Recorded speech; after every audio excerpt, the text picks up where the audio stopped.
हे guys, welcome back. चलिए start करते हैं chapter 4 Bipin Chaudhary's lapse of memory. Lapse means होता है खो जाना, तो इस टाइटल का मीन हुआ बिपिन चौधरी की याददाश्त खो गई थी। अब वो कैसे, ये तो हमें चैप्टर में ही पता चलेगा। उससे पहले बिफोर यू रीड दिया गया है, इसमें क्या लिखा गया है वो भी देख लिया जाए। इसमें बताया गया है कि क्या कभी आपके साथ आपकी मेमोरी ने कोई गेम खेला, कोई ट्रिक किया है, मीन्स आपको भी कोई भूलने की आदत है क्या? अगर है तो इससे आपको कितनी प्रॉब्लम्स हुई हैं। इस चैप्टर में हमें बिपिन बाबू के साथ कुछ ऐसे ही देखने को मिलेगा कि उनकी याददाश्त, मतलब वो अपने लाइफ का एक पार्ट ही भूल गए हैं और उसके लिए वो लगभग पागल से हो गए हैं, क्योंकि उन्हें तो याद नहीं कि वो रांची में रुके थे, बट बहुत सारे विटनेस हैं जो बोल रहे हैं कि वो रांची में रुके थे। अब ऐसा कैसे हो सकता है? चलिए इसका सस्पेंस हमें चैप्टर में मिलेगा।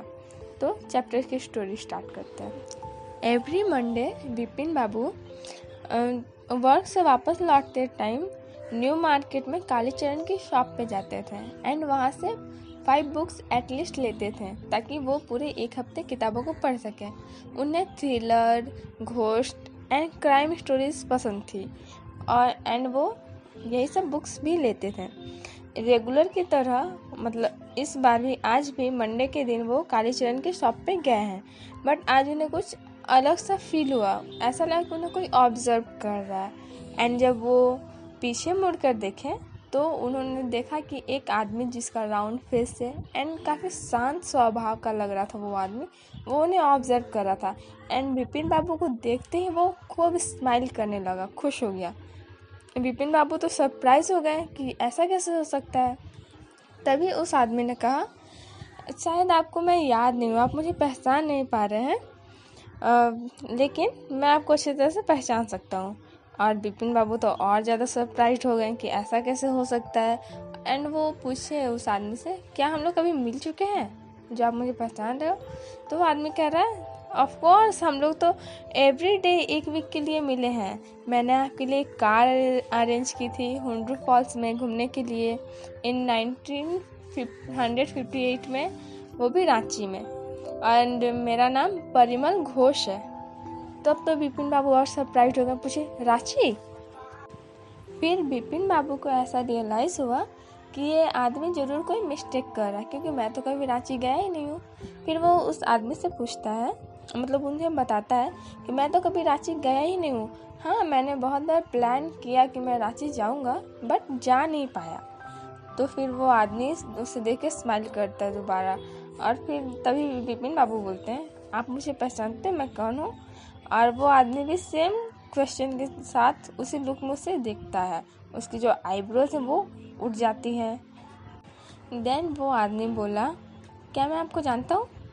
कौन नहीं जानता है बिपिन चौधरी को? आप बिपिन चौधरी हो। बिपिन बाबू अब बुक्स की तरफ मुड़ गए एंड कहा, आप ज़रूर कोई गलती कर रहे हो, मैं कभी रांची गया ही नहीं हूँ, कभी भी नहीं। नाउ अब वो आदमी हंसने लगा काफ़ी ज़ोरों ज़ोरों से कि ये बिपिन चौधरी क्या बोल रहे हैं। एंड परिमल घोष उसे याद दिलाने की कोशिश करते हैं कि बिपिन चौधरी हुड्रू फॉल्स में गिर गया था एंड उसे चोट लगी थी उसके राइट नी पे। वो उसे बताता है कि मैं आपके लिए आयोडीन लेकर आया था एंड मैंने आपके लिए कार फिक्स की थी ताकि आप नेतरहाट जा सकें नेक्स्ट डे, लेकिन आप नहीं जा सके क्योंकि आपके नी में काफ़ी पेन था। अभी भी आपको नहीं याद आ रहा है क्या कुछ भी? वैसे मेरे अलावा कोई और भी है जो आपको जानता है कि आप उस टाइम रांची गए हुए थे, वो है मिस्टर दिनेश मुखर्जी। आप उन्हीं के बंगलो पर रहे थे एंड आपने कहा था कि आपको होटल्स पसंद नहीं है। सो मिस्टर दिनेश मुखर्जी, आप उन्हीं के बंगलो पर रहे थे एंड आपने बताया था कि आप होटल्स को प्रीफर नहीं करते, आपको होटल्स का मील एकदम पसंद नहीं है, आपको बावर्ची के हाथ का बना हुआ खाना ही पसंद है। मिस्टर मुखर्जी अपनी सिस्टर के साथ रहते थे एंड आपकी मिस्टर मुखर्जी के साथ बहस भी हुई थी मून लैंडिंग पे। कुछ याद आया? ओके, मैं आपको और भी कुछ चीज़ें बताता हूँ। आप हमेशा अपने साथ एक बैग लेकर घूमते थे जिसमें आपकी बुक्स होती थी एंड वो बुक्स आप कभी कहीं छोड़ते नहीं थे। एम आई राइट और नॉट? मैं सही हूँ या गलत? विपिन बाबू ने बड़ी शांति से कहा। किताबों की तरफ देखते हुए ही उन्होंने कहा कि अच्छा, कौन से मंथ में मैं गया था वहाँ पे? आप किस मंथ के बारे में बात कर रहे हैं? 1958 के। तो उस आदमी ने बताया अक्टूबर। फिर विपिन बाबू ने कहा, नो सर, बिल्कुल नहीं, मैंने 1958 में पूजा स्पेंड की थी अपने फ्रेंड के यहाँ कानपुर में, एंड आप अभी भी गलती कर रहे हैं। Okay, have a good day. और उसके बाद विपिन बाबू आगे बढ़ गया, लेकिन वो आदमी वहाँ से गया नहीं, वो बोलना जारी ही रखा। उसने कहा, कितनी अजीब बात है, एक इवनिंग मैंने आपके साथ आपके बंगलों पर बरामदा में बैठ के चाय पी थी। तभी आपने मुझे अपनी फैमिली के बारे में भी बताया था कि आपके एक भी बच्चे नहीं हैं, एंड आपने अपनी वाइफ को 10 साल पहले ही खो दिया, एंड आपका भाई भी पागलपन के कारण मर गया, इसलिए आप रांची में मेंटल हॉस्पिटल जो है नहीं देखना चाहते थे। अब विपिन बाबू ने उसकी बातों को एकदम नॉर्मली सुना और बुक्स के पैसे उन्होंने पे किए और वो वहाँ से आगे चलते बने जाने लगे। और वो आदमी उन्हें डिसबिलीव के साथ देखते ही रह गया कि ऐसा कैसे हो सकता है, ये कैसे मुझे भूल सकते हैं। वो बहुत ज़्यादा कंफ्यूज हो गया। अब पार्ट 2। विपिन बाबू की कार जो थी वो सेफली पार्क की गई थी बेटरम स्ट्रीट लाइट हाउस सिनेमा के बगल में। तो जब विपिन बाबू कार में गए तो उन्होंने अपने ड्राइवर सीताराम से कहा कि गाड़ी को गंगा की साइड से लेके चलो, मुझे उसी साइड से घर जाना है, एंड सीधे रोड पे ही चलाना। अब विपिन बाबू को पछतावा हो रहा था कि उन्होंने एक अजनबी की बात पे इतना ध्यान क्यों दिया, क्यों वो उसके बारे में इतना सोच रहे थे, उसकी बातों को इतना क्यों सुन रहे थे, जबकि वो तो कभी भी रांची गए ही नहीं हैं। इसमें कोई शक नहीं है। और ये तो पॉसिबल ही नहीं है कि वो ऐसे इंसिडेंट को भूल जाएं, मतलब जो 6-7 साल ही हुए हैं, और अगर वो गए हो तो उस इंसिडेंट को, उस टूर को वो कैसे भूल सकते हैं? ऐसा हो ही नहीं सकता है। तो दैट मीन्स वो रांची नहीं गए, ये कंफर्म है। और उनकी मेमोरी तो एकदम एक्सीलेंट है, मतलब उनकी याददाश्त बहुत तेज है, वो भूल नहीं सकते हैं। अब उनका सर घूमने लगा। क्या वो अपनी याददाश्त खो रहे थे? बट ऐसा कैसे हो सकता है? वो तो अपने ऑफिस में रेगुलर वर्क करते हैं, एंड उनका एक बिग फर्म है, एंड वो सब कुछ एक रिस्पॉन्सिबल ढंग से करते हैं, क्योंकि उनका जॉब जो है वो भी काफ़ी रिस्पॉन्सिबल जॉब है। तो ऐसा हो ही नहीं सकता है। और आज ही वो मीटिंग में, एक इम्पॉर्टेंट मीटिंग में हाफ आवर के लिए कुछ बोले, स्पीच दिए, एंड अब मीन्स वो कंफ्यूज है कि अब ऐसा कैसे हो सकता है कि वो मीटिंग में तो कुछ बोलना भूले नहीं, तो अब उस आदमी को वो नहीं जानते, ऐसा कैसे हो सकता है? वो अपनी लाइफ का इतना इम्पोर्टेंट डे कैसे भूल सकता है अगर हुआ हो तो? अब नहीं, उन्होंने ऐसा मिस्टेक नहीं किया, उन्हें अच्छे से याद है। उसके बाद फिर सोचते हैं कि ये आदमी मेरे बारे में बहुत कुछ जानता है, बहुत ज़्यादा। कैसे? वो अच्छे से जानता है मेरे पर्सनल डिटेल्स को, इवन कि मैं बैग ऑफ बुक्स लेके घूमता हूँ, मेरी वाइफ की डेथ एंड मेरे ब्रदर का पागलपन, ये सब उसे पता है। बस वो यही गलती, मतलब यहाँ पे वो गलती कैसे कर सकता है रांची जाने को लेकर?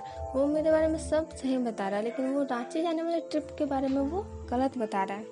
नहीं, ये गलती नहीं है, पक्का वो मेरे से कुछ झूठ बोल रहा है, ये विपिन बाबू सोच रहे थे। और उसके बाद उनके मन में चल रहा था कि इन 1958 उस टाइम से मैं पूजा में गया था अपने फ्रेंड के यहाँ कानपुर में, हरिदास बागची, उसी के घर पे गया था, और मैंने अच्छे से पूजा स्पेंड की थी, मुझे अच्छे से याद है। अब उनके पास एक ही रास्ता था कि ये सब कुछ वो हरिदास के पास एक लेटर लिखकर पूछे। फिर उन्होंने सोचा नहीं, मैं हरिदास को ये लेटर नहीं लिख सकता, अब मुझे अच्छे से याद है। और फिर उन्हें अचानक से याद भी आया कि हरिदास तो अपनी वाइफ के साथ जापान गए हैं कुछ वीक्स पहले ही, एंड अब विपिन बाबू के पास उनका नया एड्रेस भी नहीं है, तो वो लेटर कैसे लिख सकते हैं? नहीं लिख सकते हैं। और फिर वो अपने आप को दिलासा देते हुए कहते हैं कि नहीं, मुझे प्रूफ की क्या ज़रूरत है, मुझे प्रूफ की ज़रूरत नहीं है, मुझे अच्छे से याद है, मैं सही हूँ, मैं रांची गया ही नहीं हूँ कभी, एंड बात यहीं पे ख़त्म, अब मैं ज़्यादा नहीं सोचूंगा। ये सोच के बस वो अब शांत हो जाते हैं। बट बार बार वो बात उन्हें डिस्टर्ब कर रही थी, जबकि जो ठंडी हवाएं चल रही थी उन हवाओं से उन्हें काफ़ी कंफर्ट फील हो रहा था, काफ़ी अच्छा भी लग रहा था। बट फिर भी उनके माइंड में ये क्वेश्चन बार बार घूम रहा था बार बार कि ऐसा कैसे हो सकता है, क्या वो आदमी सच बोल रहा था, नहीं ऐसा नहीं हो सकता है। इन सब में वो कंफ्यूज थे, एंड इसीलिए उन्होंने अपने जो राइट नी है उस पैंट को, कपड़े को, ट्राउज़र को ऊपर उठाया और अपने नी को देख रहे थे कि वहाँ पे चोट लगी है या नहीं। बट वहाँ पे एक मार्क था, पुराना कट मार्क था, जिसके बारे में उस स्ट्रेंजर ने बताया था।